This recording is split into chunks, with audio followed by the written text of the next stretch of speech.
ست شری اکال، السلام علیکم جناب، کیسے ہو آپ سب؟ ہوپ سو گائز آپ سب کے سبھی بہت ہی زیادہ بڑھیا ہوں گے.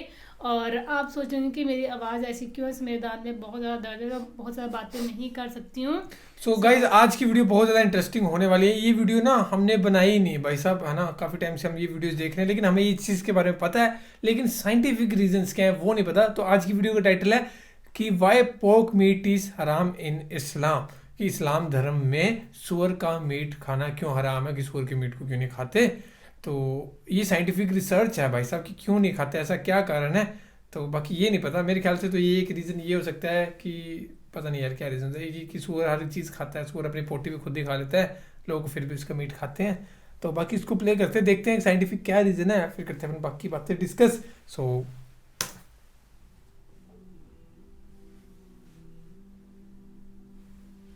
ہم سب یہ جانتے ہیں کہ اسلام میں سور کا گوشت کھانے سے منع فرمایا گیا ہے, جس کے پیچھے بہت سی مصلحتیں پوشیدہ ہیں. مگر پھر بھی بہت سے غیر مسلموں اور مسلمانوں کے ذہنوں میں اکثر یہ سوال رہتا ہے کہ آخر اس حکم کے پیچھے کیا مصلحت پوشیدہ ہے. دوستو, قرآن کریم میں کم از کم 4 مقامات پر سور کا گوشت کھانے سے منع فرمایا گیا ہے, جس کے سب سے واضح احکامات سورہ المائدہ میں کچھ اس طرح سے موجود ہیں. تم پر حرام کیا گیا مردار, خون, سور کا گوشت اور وہ جانور جو اللہ کے سوا کسی اور نام پر ذبح کیا گیا ہو, جو گلا گھونٹ کر یا چوٹ کھا کر, بلندی سے گرا کر یا ٹکر کھا کر مرا ہو, جسے کسی درندے نے پھاڑا ہو سوائے اس کے جسے تم نے زندہ پا کر ذبح کر لیا, اور وہ جو کسی بت پر ذبح کیا گیا ہو. قرآن کریم کے یہ واضح احکامات مسلمانوں کو مطمئن کرنے کے لیے کافی ہیں کہ سور کا گوشت حرام ہے. اس کے ساتھ ساتھ اس کے حرام ہونے کا ذکر قرآن کریم کے علاوہ بائبل میں بھی موجود ہے, اور اس میں بھی سور کا گوشت کھانے سے واضح طور پر منع کیا گیا ہے.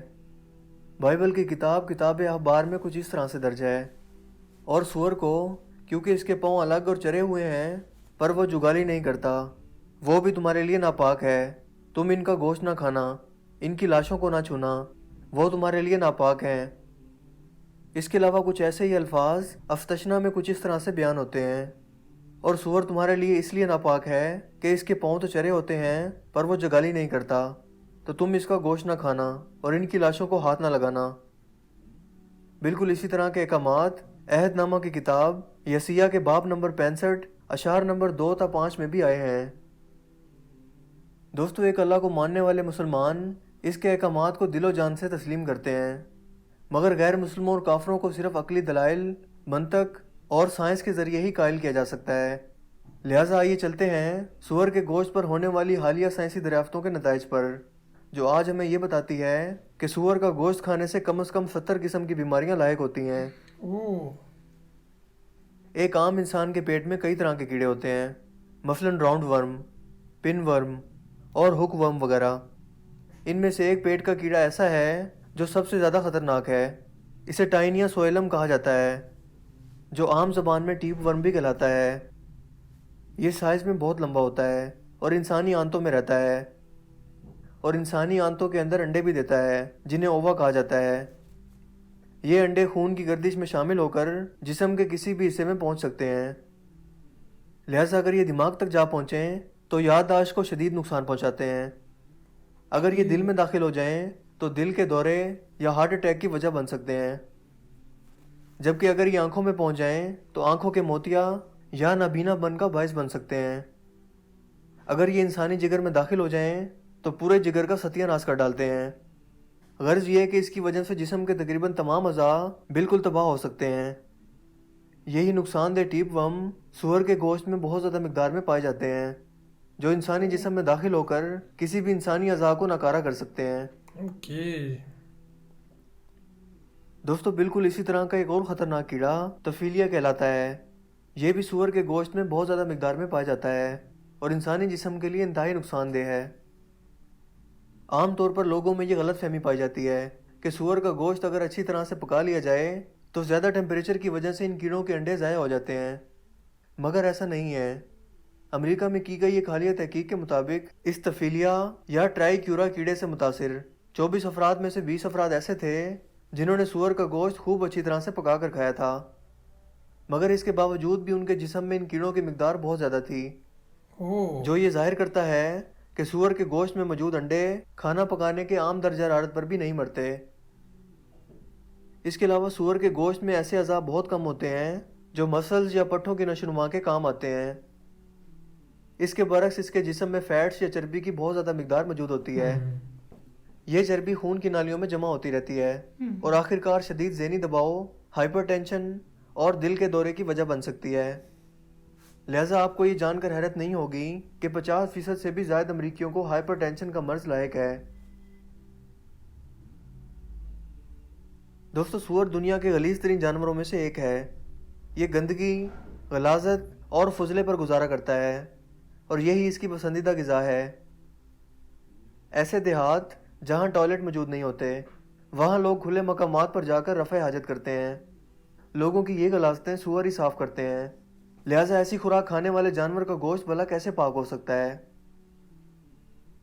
آپ میں سے اکثر لوگوں کے ذہن میں یقیناً یہ سوال آیا ہوگا کہ امریکہ اور آسٹریلیا جیسے جدید ممالک میں سور کی نسل خیزی اور نشو و نما نہایت صاف ستھرے ماحول میں کی جاتی ہے اور باقاعدہ ان کے لیے صاف ستھرے فارمز بنائے جاتے ہیں، مگر حقیقت تو یہ ہے کہ اتنے صاف ستھرے ماحول کے باوجود بھی ایک ہی باڑے میں ہونے کے باوجود ہر سور کو دوسرے سور سے الگ رکھا جاتا ہے، کیونکہ آپ انہیں صاف ستھرا رکھنے کی جتنی بھی کوشش کر لیں، یہ جانور اپنی فطرت ہی میں غلیظ ہے اور اسے اپنے ساتھ والے دوسرے جانوروں کی غلاظت کھانے میں ہی مزہ آتا ہے۔ اس تمام روئے زمین پر سور سب سے زیادہ بے شرم جانور ہے۔ یہ وہ واحد جانور ہے جو اپنی شریک یا میٹ کے ساتھ ملاپ کے لیے اپنے دوستوں کو دعوت دیتا ہے۔ امریکہ میں بہت سے لوگ سور کا گوشت کھاتے ہیں۔ ڈانس اور شراب کی محفلوں کے بعد وہ اپنی بیویاں آپس میں بدل لیتے ہیں، یعنی وہ کہتے ہیں کہ تم میری بیوی کے ساتھ سو جاؤ اور میں تمہاری بیوی کے ساتھ سو جاتا ہوں، جو یہ ثابت کرتا ہے کہ اگر آپ سور کا گوشت کھائیں گے تو آپ بھی سور ہی کی طرح برتاؤ کرنے لگیں گے۔ دوستو، مجھے امید ہے کہ آج کی یہ ویڈیو آپ کے لیے کافی انفارمیٹیو ہوگی۔ امریکہ کی تو نئی نئی ٹرینڈ ہے بھائی صاحب، ہے نا؟ کیا ہی باتیں کریں۔ تو آج کی ویڈیو تھی سور کے میٹ کے اوپر، اور جو انہوں نے لاجک بتایا نا کہ وہاں پہ وہ تھا، کیا تھا، لیمفوم کچھ نام تھا اس کا، جرم کا، جو کہ سور کے اندر زیادہ ہوتا ہے تو پھر وہ دماغ وغیرہ میں چلا جائے نا، تو وہ پھر ہانیکارک ہوتا ہے۔ اور دوسرا ریزن ہوتا ہے کہ مین ہوتا ہے سور کھانے کا ریزن کہ اس کے اندر چربی ہوتی ہے، سانٹ ہوتی ہے۔ تو ہمارے یہاں پہ بہت زیادہ کھایا جاتا ہے، بہت زیادہ کیا مطلب کھایا جاتا ہے، لیکن یہاں پہ میکسیمم کھایا جاتا ہے جنگلی سور، کیونکہ جنگل میں ہوتا ہے تو اس کو پکڑ کے یا کہیں مرا ہو یا کچھ ایسے پکڑا گیا ہو یا کسی بھی طریقے سے، تو اس طریقے سے کھاتے ہیں۔ لیکن میں تو وہ بھی اوائڈ کرتا ہوں، میرے کو تو ویسے بھی پسند نہیں ہے اتنا زیادہ سور کا میٹ یا سم تھنگ۔ اور دوسری بات یہ ہے کہ لوگ یہی کھاتے ہیں کہ وہ زیادہ گرم ہوتا ہے، اور دوسری بات یہ ہے کہ اس میں زیادہ چربی ہوتی ہے تو فیٹ کے لیے لوگ کھاتے ہیں، لیکن وہی فیٹ نقصان بھی بنتی ہے۔ انہوں نے بات کہی کہ وہ جو ہماری بلڈ ویسلز ہوتی ہیں ان میں وہ جم جاتا ہے، اس کے بعد پھر ہارٹ اٹیک یا ہارٹ ریلیٹڈ کوئی بھی پرابلمس ہو سکتی ہیں۔ اور صحیح میں یار سور بہت ہی زیادہ گندا ہوتا ہے، لیکن یہ سور ان کی بات کر رہے ہیں۔ اب جنگلی سور ہوتے ہیں وہ تو اوپنلی ہوتے ہیں، کھلے عام پورے جنگل میں، وہ تو وہ ہوتے ہیں نان ویجیٹیرین، ہاں مطلب کارنیورس ہوتے ہیں وہ، کہ وہ میٹ بھی کھا لیتے ہیں بھائی صاحب، کہ وہ انسان کا وہ بھی کھا لیتے ہیں، تو وہ الگ ہوتے ہیں جنگلی، یہ دوسرے ہوتے ہیں، ان کو تو صرف گند فند چاہیے۔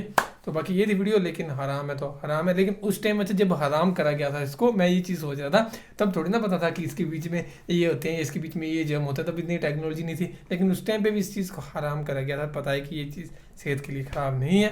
تو باقی یہ تھی ویڈیو، اور اگر آپ چاہتے ہو، یہ بھی میرے کو بہت زیادہ ریکویسٹ آ رہی تھی اس ویڈیو کی کہ یہ ویڈیو بنانا، ایسی اور زیادہ ویڈیوز ہمیں سجیسٹ کرتے رہیں۔ So guys thank you so much for watching the video, ملتے ہیں نیکسٹ ویڈیو میں۔